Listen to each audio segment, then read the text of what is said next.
ഇന്ന് ഞാൻ നിങ്ങൾക്ക് കാണിച്ചു തരാൻ പോകുന്നത് ഒരു ഓണവിഭവമായ മത്തങ്ങ ചേന എരിശ്ശേരിയാണ്. അപ്പോൾ അതുണ്ടാക്കുന്ന വിധവും അതിൻ്റെ ഐറ്റംസും എന്താണെന്ന് ഞാനിപ്പോൾ നിങ്ങൾക്ക് കാണിച്ചു തരാം. ഓണസദ്യയുടെ പറ്റിയൊരു ഡിഷാണ്. അപ്പോൾ എല്ലാവരും ഇതൊന്ന് ഓണത്തിന് ഉണ്ടാക്കി നോക്കുമെന്ന് ഞാൻ വിചാരിക്കുന്നത്. മത്തങ്ങ ചേന എരിശ്ശേരി. മത്തങ്ങ എരിശ്ശേരി ഉണ്ടാക്കാനായിട്ട് ഞാനൊരു പാനിൽ ചേന വേവിക്കാൻ വെച്ചിട്ടുണ്ട്. ഒരു പാത്രത്തിൽ വെള്ളം ഒഴിച്ചിട്ടുണ്ട്. അതിനകത്തോട്ട് കുറച്ച് ഉപ്പ്, മഞ്ഞൾപ്പൊടി,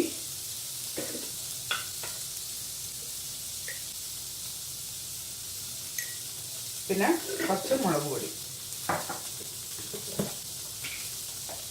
പച്ചമുളക് നമ്മൾ ചേർക്കുന്നുണ്ട്, അപ്പോൾ കുറച്ച് മുളക് പൊടി ഇതിനകത്ത് ആഡ് ചെയ്താൽ മതി. ഇതെല്ലാം കൂടെ നന്നായിട്ട് ഇളക്കി ചേനയൊന്ന് പകുതി വേവാവണം.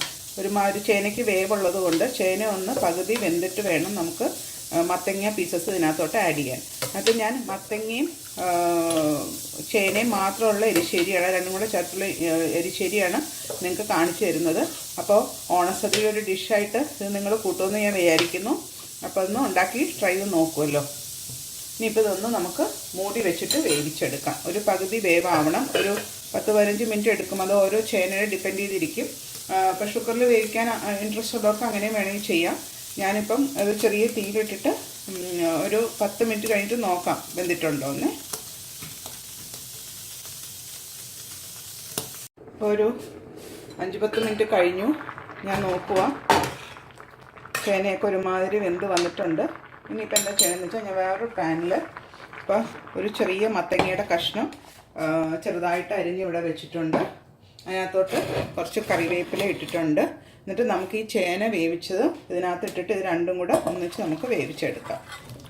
ചേനയും മത്തങ്ങയും കൂടെ. ഇതിങ്ങനെ ചെയ്യുന്നത് എന്തിനാണെന്ന് വെച്ചാൽ മത്തങ്ങയ്ക്ക് അധികം വേവില്ല, ചേനയ്ക്ക് കുറച്ച് വേവുണ്ട്. അപ്പോൾ അതുകൊണ്ടാണ് ചേന ആദ്യം വേവിച്ചിട്ട് മത്തങ്ങ പിന്നെ രണ്ടാമതിട്ട് വേവിക്കുന്നത്. ഒന്ന് മൂടി വെച്ച് വേവിക്കാം.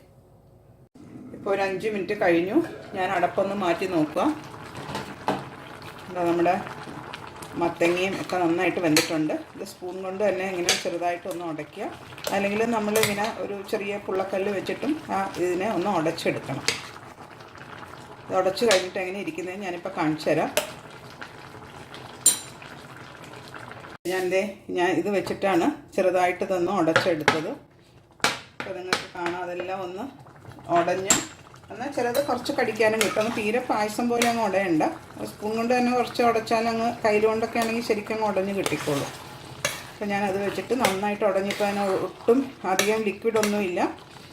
വെള്ളമൊക്കെ ഒന്ന് പറ്റി വന്നിട്ടുണ്ട്. ഇനി നമുക്ക് ഇതിനകത്തോട്ട് ഞാൻ ഒരു പേസ്റ്റ് ഉണ്ടാക്കി വെച്ചിട്ടുണ്ട്. അതായത് ഒരു തേങ്ങ, പിന്നെ പച്ചമുളക് ഒരു 4-5 എണ്ണം, വെളുത്തുള്ളി ഒരു 5 അല്ലി, 1 ടീസ്പൂൺ ജീരകം, മഞ്ഞൾപ്പൊടി. ഞാനൊന്നും കൂടെ പറഞ്ഞുതരാം. അതായത് ഒരു തേങ്ങ ഫുള്ള്, പിന്നെ ജീരകം 1 ടീസ്പൂൺ, മഞ്ഞൾപ്പൊടി കുറച്ച്, വെളുത്തുള്ളി ഒരു 4-5 എണ്ണം, പിന്നെ പച്ചമുളക്. ഇതെല്ലാം ഇട്ട് അരച്ച് വെച്ചേക്കുന്നതാണ്. ഞാൻ ആ പേസ്റ്റ് ഇപ്പോൾ ഇതിനകത്തോട്ട് ആഡ് ചെയ്യുക.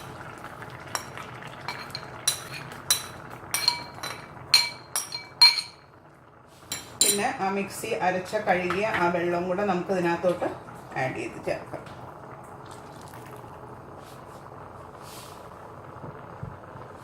ഇതൊന്ന് ഇളക്കി നോക്കുക.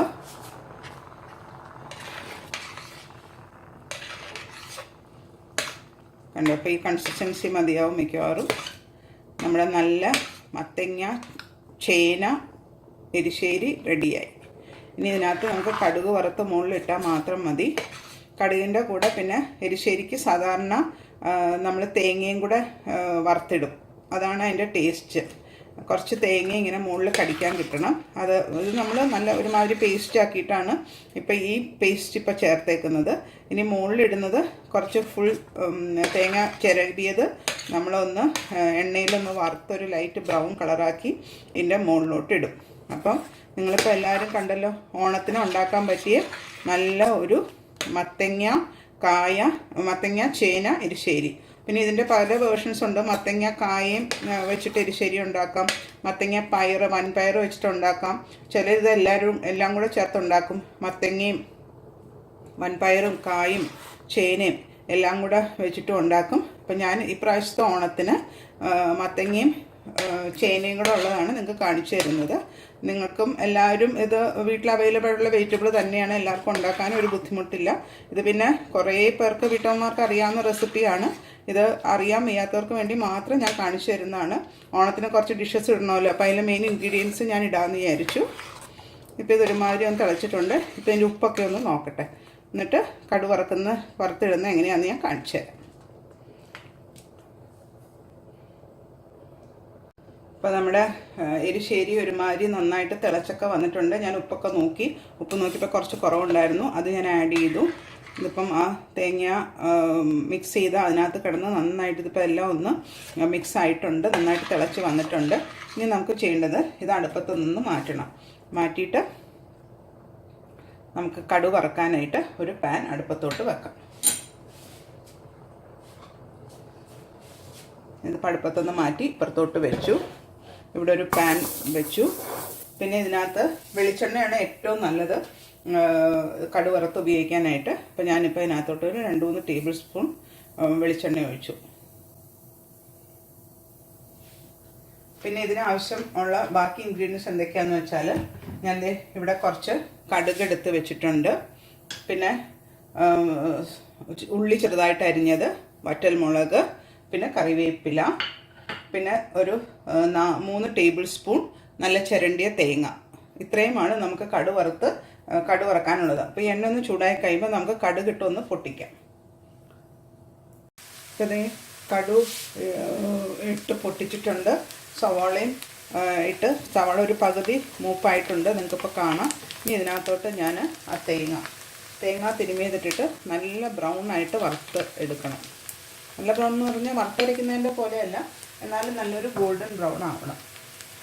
അപ്പോൾ തേങ്ങയും കൂടെ വറക്കാൻ ഉള്ളതുകൊണ്ടാണ് ഇത്രയും വെളിച്ചെണ്ണ ഞാൻ ആഡ് ചെയ്തത്. എന്നിട്ട് അപ്പോൾ നല്ല ബ്രൗൺ ആയിട്ട് അതിൻ്റെ മുകളിൽ ഇട്ട് കഴിയുമ്പോൾ കാണാനും നല്ല ഭംഗിയാണ്, കഴിക്കാനും നല്ല ടേസ്റ്റാണ്. പിന്നെ ഇതൊന്ന് ബ്രൗൺ ആവുന്നവരെ ഒന്ന് വറുത്തെടുക്കും. തേങ്ങ ഒന്ന് ബ്രൗൺ ആവട്ടെ.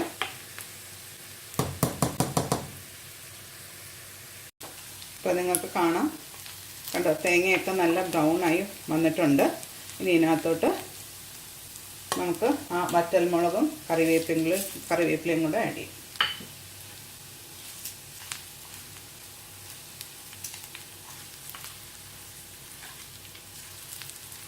ഇനി ഈ വറവ് നമുക്ക് എരിശ്ശേരിയുടെ മുകളിലോട്ടൊന്ന് ഇട്ട് കൊടുത്താൽ മാത്രം മതി.